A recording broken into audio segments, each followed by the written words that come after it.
নমস্কাৰ সখীসকল, আজি মই বনাব লৈছোঁ গৰৈ মাছৰ পিটিকা। তাৰ বাবে মই মাছখিনি ভালকৈ কাটি বাছি লৈ এতিয়া মই মিঠাতেলত ফ্ৰাই কৰি লওঁ।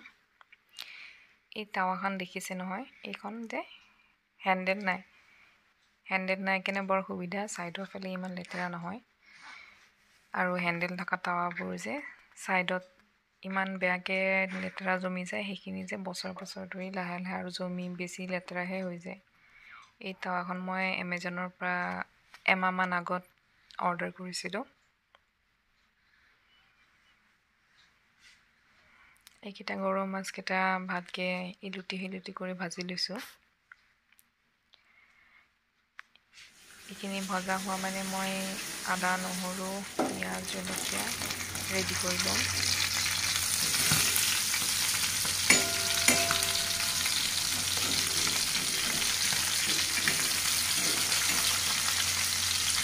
গৰৈ মাছৰ পিটিকা বহুতে বহুত ধৰণে খায়।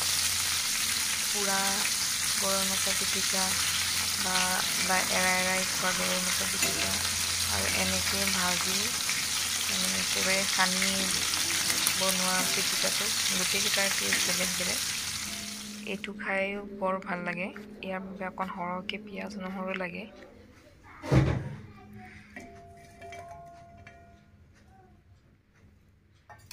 ঠাণ্ডা দিনত যে জলকীয়া খাই অকণ ভালেই লাগে, সেইকাৰণে জলকীয়া অকণ সৰহকৈ দিছোঁ মই।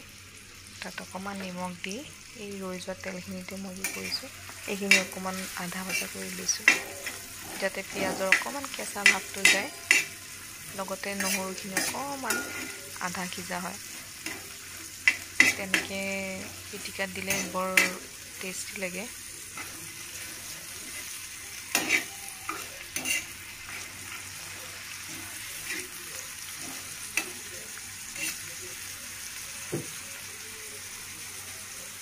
এই চাওক, হেণ্ডেল নাই।